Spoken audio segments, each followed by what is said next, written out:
The champagne flute shattered against the wall, missing Kin's head by inches. "Get out!" Jaewon screamed, her perfectly manicured nails clawing at the air between them. "Get out and don't come back."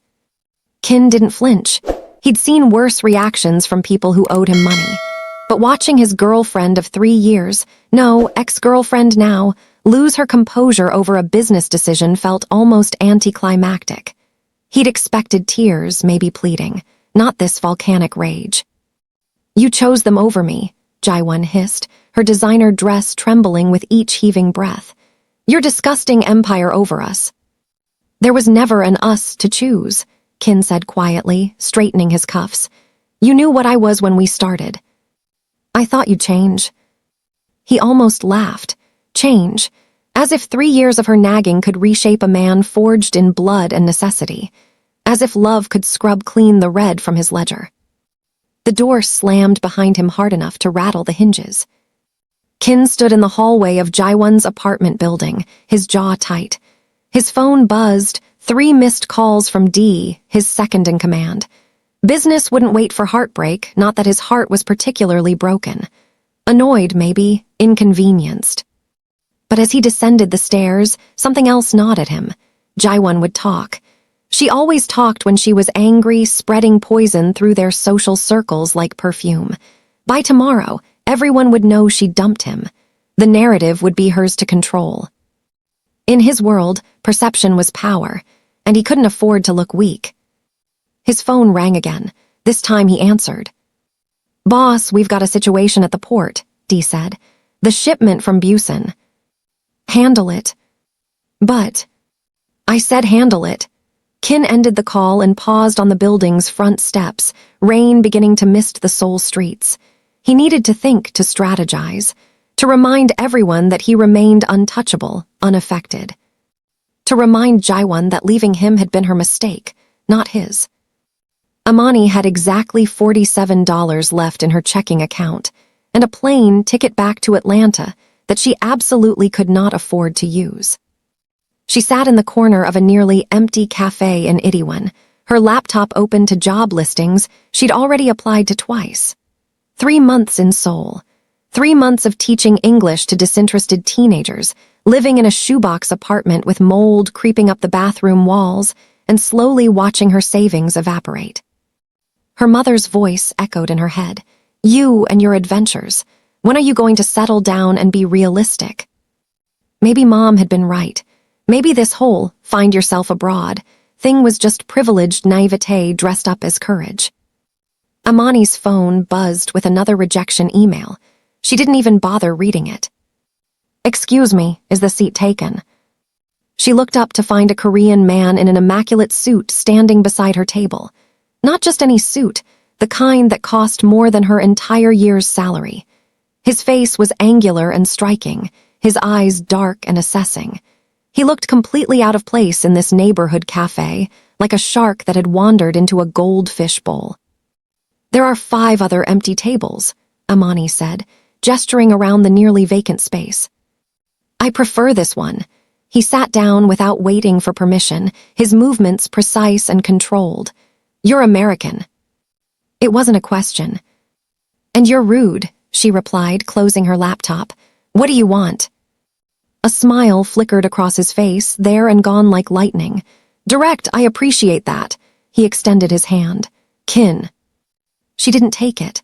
"Amani, still doesn't explain why you're interrupting my very important brooding session." "I have a proposition." "Not interested." She started packing her things.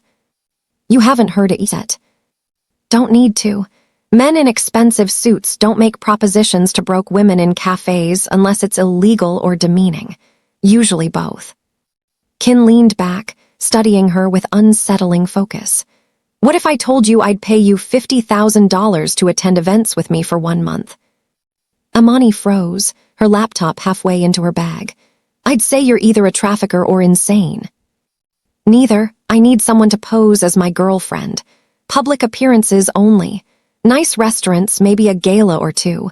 You'd have your own security, your own accommodations. Everything documented and legal." She laughed, a sharp, bitter sound. "Right, because that's a thing normal people need." I'm not normal people. Something in his tone made her pause. There was weight behind those words, an implicit threat wrapped in silk. She looked at him again, really looked. The way he sat spoke of coiled violence. The way his eyes tracked movement at the cafe entrance showed constant vigilance. The faint scar along his jawline that suggested someone had gotten close enough to hurt him once, but only once. "You're Yakuza," she said quietly, "or whatever the Korean equivalent is." "Does it matter?" "Generally, yes, when considering employment offers." $50,000, Amani, American dollars, 1 month of your time. He slid a business card across the table. "Think about it. Call me before midnight." He stood to leave, then paused. "For what it's worth, you were right. I am rude, but I'm also serious." Then he was gone, leaving only the card and the ghost of expensive cologne. Amani stared at the plain black card with its single phone number. Her hands were shaking. $50,000. She could pay off her student loans. She could actually breathe. She could prove to herself, to her mother, that the risk had been worth it. But at what cost? Her phone buzzed. Another rejection email. $47 in her account. She picked up the card.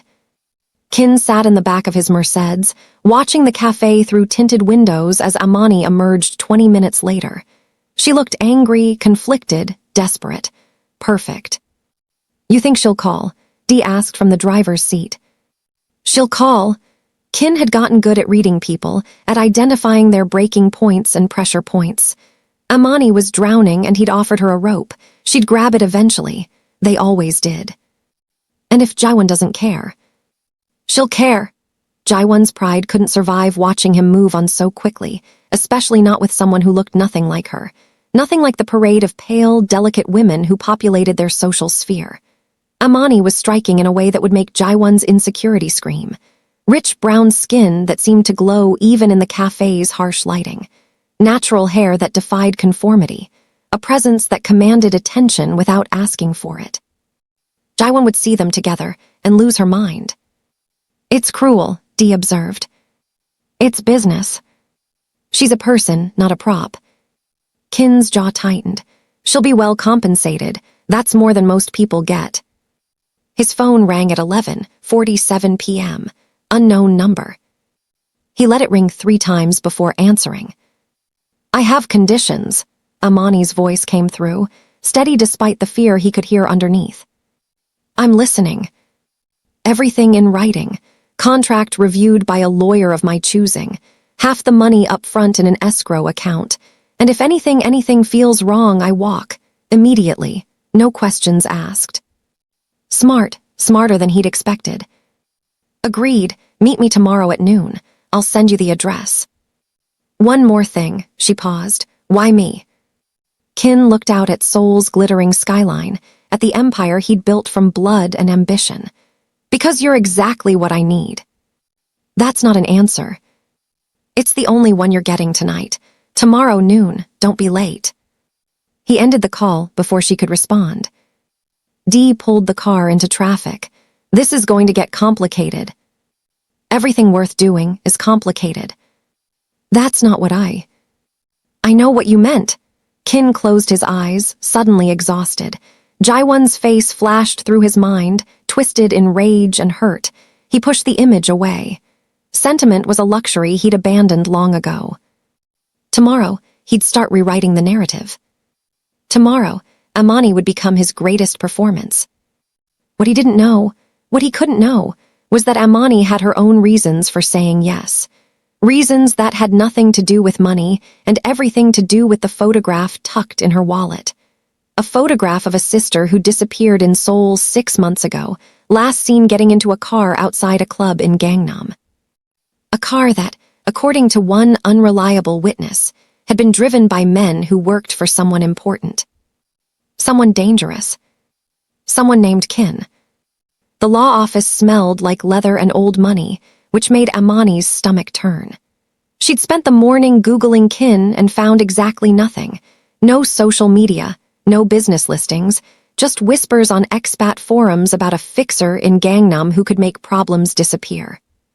The kind of man her sister Zara might have crossed paths with. Ms. Clark, the lawyer, a middle-aged Korean woman with sharp eyes, gestured to a chair. I've reviewed the contract Mr. Kim submitted. It's surprisingly legitimate. Surprisingly. Given his reputation. The lawyer's expression remained neutral, but Amani caught the warning beneath. Everything appears legally sound. $50,000 for 1 month of public appearances as his companion. No physical intimacy required or permitted per Clause 7. You maintain the right to terminate at any time, though you'd forfeit payment for days not completed. Amani scanned the document, her hands steadier than she felt. What's his reputation? The lawyer closed the door. Officially, import-export, unofficially, she lowered her voice. He runs one of the most powerful criminal organizations in Seoul. Protection, gambling, some say worse, but he's never been charged with anything. Smart, connected, extremely dangerous. Exactly the kind of man who could make a woman disappear. Why are you telling me this? Because you seem like a nice girl who's in over her head. The lawyer's expression softened. Whatever you need this money for, is it worth your life? Amani thought of Zara's last text message, found something big, might finally have enough to come home. Love you, sis. That was 6 months ago. The police had been useless. The embassy had offered condolences and paperwork. Everyone told her to go home, to grieve, to move on. But Amani couldn't shake the feeling that Zara was still out there somewhere, trapped in whatever, something big she'd found. And now that trail had led to Kin. Yes, Amani said quietly, it's worth it. Kin arrived at the restaurant 15 minutes early, unusual for him. He told himself it was tactical, observe Amani's arrival, gauge her commitment, maintain the upper hand. But truthfully, Dee's words from last night had burrowed under his skin. She's a person, not a prop. He'd used people before. It was how empires were built. But something about Amani's voice on the phone, that careful balance of fear and defiance, had unsettled him. Your date is here, the hostess said, pulling him from his thoughts. Amani walked through the restaurant like she owned it, despite wearing the same jeans from yesterday. Her natural hair was pulled back, showing off the elegant line of her neck and the determination in her eyes. Several diners turned to stare, and Kin felt a flicker of satisfaction. This would work. Jaewon would hear about this lunch within the hour. You're early, he said as she sat. So are you. Does that make us both control freaks or just mutually paranoid? A genuine smile tugged at his lips. Can it be both? She didn't smile back. Instead, she pulled out the signed contract and slid it across the table. Transfer the first half to the escrow account by tonight or I walk. Direct as ever. You said you appreciated that. Her eyes locked with his, unflinching. Let's be clear about what this is. You need me to make someone jealous, probably an ex. I need money.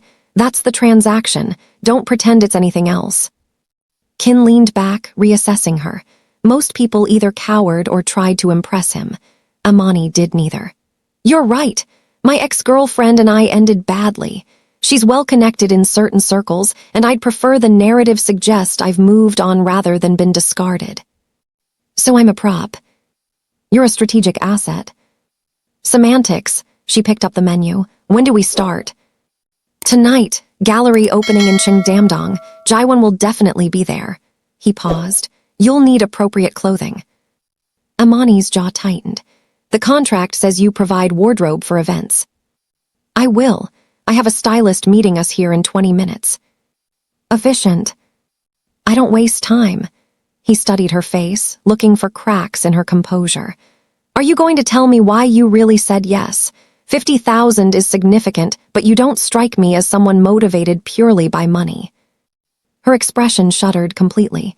Everyone has debts. That's not an answer. You gave me the same non-answer last night. Seems fair.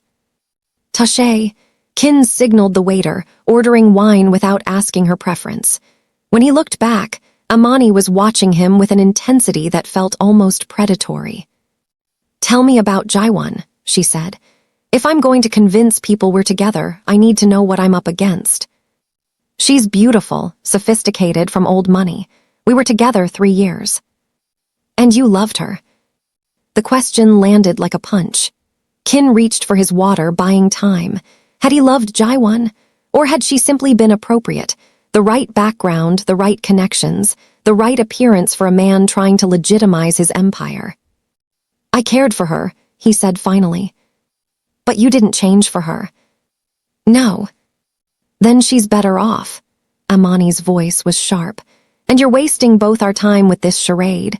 If you didn't love her, why do you care what she thinks? Because weakness gets you killed, he wanted to say. Because in his world, perception was survival, and looking like the discarded lover made him vulnerable to rivals who'd smell blood in the water. But something about Amani's directness demanded honesty. Because she knows things, Kin admitted, about my business and angry ex's talk. Understanding flickered across Amani's face. So this isn't about jealousy, it's about control. You want her focused on having you personally instead of thinking clearly about what she knows. He said nothing, which was answer enough. You're more calculating than I thought. She didn't sound impressed or horrified, just observant. Good to know. The stylist arrived then, a whirlwind named Minjai who took one look at Amani and clapped her hands in delight. Oh, we're going to have fun. That bone structure, that skin. Come, we have so much to do. Amani shot Kin a look that clearly said asterisk, this is your fault, before being whisked away. Alone, Kin pulled out his phone. 3 messages from D about the port situation. 1 from his attorney about property acquisition in Busan, and 1 from an unknown number that made his blood run cold. Nice replacement. Does she know what you did to the last girl who got too close? No signature, no indication of who sent it. Kin deleted the message, his mind racing. This wasn't about Jaiwon. Someone else was watching, someone who knew enough to threaten him. The timing, right when he hired Amani, couldn't be coincidence. He'd put her in danger, without meaning to. The realization should have made him send her away, cancel the contract, protect her through distance. Instead, he found himself texting D. Full background check on Amani Clark. Everything. I want to know why she's really here. Amani stared at herself in the boutique mirror and barely recognized the woman looking back. The dress was midnight blue, elegant without being flashy, and it fit like it had been designed for her body specifically. Minjai had left her hair natural but styled it in a way that looked intentional, artistic. Diamond earrings, borrowed, Minjai assured her, caught the light. She looked like she belonged in Kin's world. The thought made her sick. Perfect, Minjai beamed. Boss will be very pleased. I'm not trying to please him, Amani muttered, but quietly enough that Minjai didn't hear.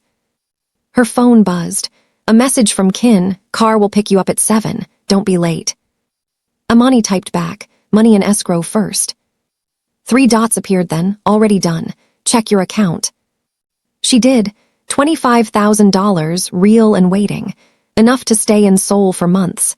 Enough to keep searching for Zara. Guilt twisted her stomach. She was using Kin just as much as he was using her. Maybe more, because her motives went beyond money or pride. If he'd had anything to do with Zara's disappearance, getting close to him was the only way she'd ever find out. Even if it meant becoming exactly what he needed her to be. Miss Clark, Minjai held out a clutch purse. For tonight. Amani took it, feeling the weight of what she was about to do settle over her shoulders like the expensive dress. Tonight, she'd walk into a gallery on the arm of a criminal, smile at people who'd never given her a second glance, and play the role of devoted girlfriend to a man who might have killed her sister. And she'd do it convincingly, because Zara deserved that much. I'm ready, she said. But as the car pulled up outside her apartment building that evening, not just any car, but a sleek black vehicle with tinted windows and a driver who moved like military, Amani wondered if she'd ever really be ready for what she'd set in motion. Kin stepped out, devastating in a tailored suit that probably cost more than her childhood home. He looked her over once, his expression unreadable, then offered his hand. You look incredible. I look expensive, there's a difference. His lips quirked. Both can be true. The gallery was already crowded when they arrived. champagne flowing and avant-garde paintings that Amani privately thought looked like expensive accidents. But she smiled, played the part, let Kin's hand rest possessively on her lower back as they moved through the crowd. And then she saw her. Jaewon stood across the room in a white dress that probably cost a fortune, surrounded by admirers. She was beautiful in that untouchable way, porcelain skin, delicate features, everything perfectly controlled. Until she saw Kin and Amani together. The champagne flute in Jaewon's hand trembled. Her smile froze. "Show time," Kin murmured against Amani's ear, and they walked straight toward her. Jaewon's composure cracked like fine china hitting concrete. "You can't be serious," she hissed, her eyes raking over Amani with barely concealed disgust. 2 days, Kin. 2 days and you're already parading around with." "Amani," Kin said smoothly. "Her name is Amani, and we've actually known each other for several months. I just wasn't ready to introduce her to my world yet." The lie rolled off his tongue so effortlessly that Amani almost believed it herself. She forced a smile, stepping closer to Kin in a gesture of intimacy that made her skin crawl. This was the performance. This was what he'd paid for. "Several months," Jaewon's voice climbed an octave. "You were with me several months ago." "Was I, though?" Kin's tone remained pleasant, but something dangerous flickered in his eyes. "Or was I simply occupying the same space while you planned our entire future without consulting me?" People were staring now. Amani felt the weight of dozens of eyes, could practically hear the gossip igniting like wildfire. Jaewon's face flushed red, and for a moment, Amani almost felt sorry for her. Almost. "How much is he paying you?" Jaewon addressed Amani directly, her English sharp and precise. "Because that's what you are, right? Just another transaction for him." "Jaewon," Kin's voice held a warning. But Amani stepped forward, meeting Jaewon's gaze steadily. "You're embarrassing yourself. Whatever you two had is over. Move on." The words were cruel, calculated to wound. Exactly what Kin needed her to say. But as Jaewon's eyes filled with tears, Amani felt something twist inside her chest. This woman was heartbroken and lashing out, and here Amani was, weaponizing herself against her. For money, for access, for Zara. The ends justify the means, she told herself, but the thought felt hollow. Jaewon turned and fled, her entourage scrambling after her. The gallery erupted in whispered conversations. Kin's hand tightened on Amani's waist. "Perfect," he murmured. "You were perfect." Amani wanted to throw up. The rest of the evening blurred together. More champagne she didn't drink, more curious stares, more questions about how they'd met that Kin deflected with practiced charm. By the time they left, Amani's face hurt from fake smiling. "That was harder than I expected," she admitted once they were in the car. Kin loosened his tie, looking less satisfied than she'd anticipated. "You had doubts." "She loved you. I just helped you humiliate her publicly." "She'll recover. People like Jaewon always do." But his voice lacked conviction. Amani studied his profile in the passing streetlights. "Do you ever feel guilty about the things you do?" "Every day." The admission surprised them both. Kin turned to look at her, his expression unguarded for the first time. "But guilt doesn't change necessity. I do what needs to be done." "That's a convenient philosophy." "It's a survival mechanism." He paused. "You'll understand eventually if you stay in Seoul long enough. This city doesn't reward conscience." The words hung heavy between them. Amani thought about Zara, about what her sister might have discovered that got her killed or taken. Had Zara felt this same moral vertigo, knowing something was wrong but pushing forward anyway? "Take me home," Amani said quietly. "We should be seen having dinner." "I said take me home." Something in her tone made Kin nod to the driver. They rode in silence, and when they pulled up to her building, Amani was halfway out the door when Kin caught her wrist. "Thank you," he said, "for tonight." She pulled away without responding. Amani's apartment felt too small after the gallery's opulence. She kicked off the borrowed heels, peeled off the expensive dress, and stood in her bathroom in her underwear, staring at her reflection. The makeup made her look like a stranger. Beautiful, polished, empty. She scrubbed her face raw, watching the illusion wash away. Her laptop was still open on the kitchen counter, Zara's last known locations mapped out in obsessive detail. The club in Gangnam where she was last seen. The hostel where her belongings remained unclaimed. The police report that went nowhere. And now a new pin on the map, Kin's world. Amani pulled out the photograph she kept in her wallet. Her and Zara at Spelman, graduation day, both of them laughing at something their mother said. Zara had been so alive, so fearless. She'd come to Seoul chasing a story about labor trafficking, convinced she could expose something big enough to launch her journalism career. Instead, she'd vanished. Amani's phone buzzed. A text from an unknown number. You're looking in the right place. But be careful, he's more dangerous than you know. Her heart stopped. She typed back immediately, Who is this? Do you know what happened to my sister? 3 dots appeared, disappeared, appeared again. Then, meet me tomorrow, 2 p.m., Hanamdong Park North Entrance. Come alone or I disappear. Amani's hands shook as she screenshotted the message. Someone knew. Someone had answers. After 6 months of dead ends, finally a lead. She didn't sleep that night. Kin sat in his office, staring at the background check D had compiled on Amani Clark. 25 years old, born in Atlanta, graduated from Spelman College with a degree in international relations. Came to Seoul 3 months ago on a teaching visa. And her sister, Zara Clark, had been flagged by his organization 6 months ago. His stomach dropped as he read the report. Zara had been investigating one of his competitors, a trafficking ring operating in Gangnam that Kin himself had been working to dismantle. She'd gotten too close, asked too many questions, and then she disappeared. His people had noted it, but dismissed her as collateral damage in someone else's war. But now her sister was in his life, wearing his clothes, playing his girlfriend, getting close enough to hurt him. She's using you, Dee said from the doorway. She thinks you had something to do with her sister's disappearance. Did we? No, but Park Min-soo's crew might have. They were running that operation Zara was investigating. Park Min-soo, one of Kin's rivals, a vicious bastard who'd been trying to expand into Kin's territory for years. If Park had taken Zara, she was either dead or wished she was.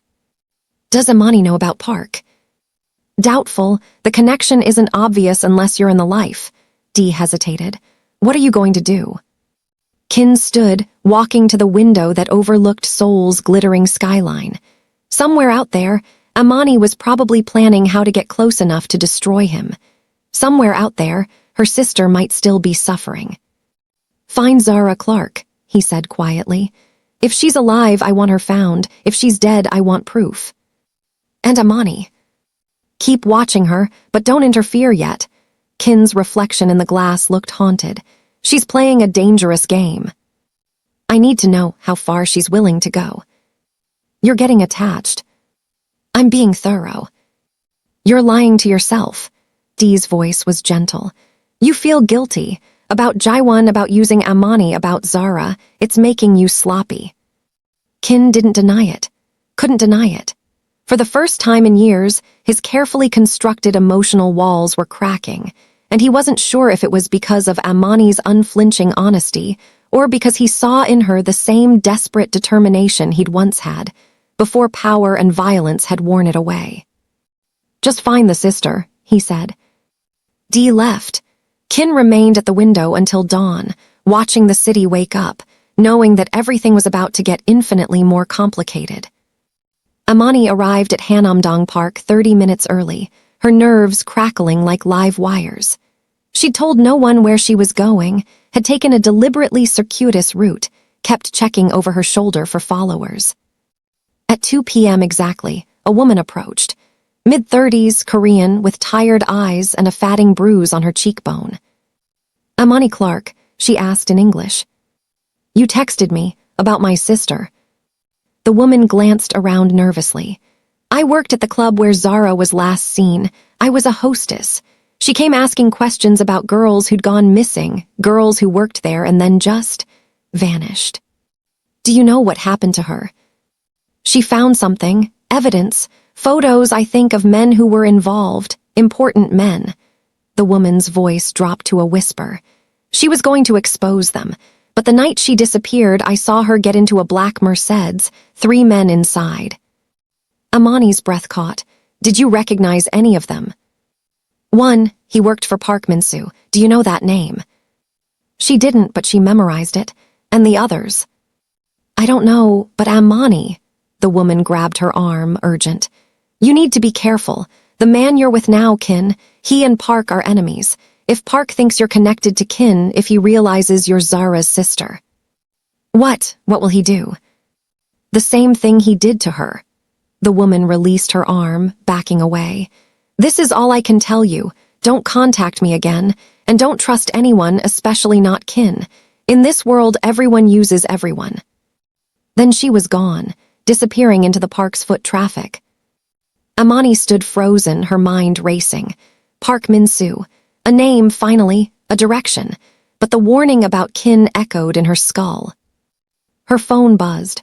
A text from Kin. Dinner tonight. We should discuss next week's events. She stared at the message, torn between running as far from him as possible and diving deeper into his world. Because if Park Min-soo and Kin were enemies, then Kin might be her best weapon for finding out what happened to Zara. Even if it meant getting closer to a man who might destroy her in the process. Amani typed back, where and when. As she walked out of the park, she didn't notice the man in the dark jacket photographing her from across the street. Didn't see him make a phone call, speaking rapidly in Korean. Didn't know that Park Min-soo was already watching. And in his office across the city, Kin received a message from his own surveillance team. She met with someone, former hostess from Club Azure. They talked about Park Min-soo. Kin closed his eyes, the weight of what was coming settling over him like a shroud. Amani was hunting Park. Park was hunting Amani. And Kin was caught in the middle, holding secrets that could save her or destroy them both. The game had changed. Now the question was, who would sacrifice what to win?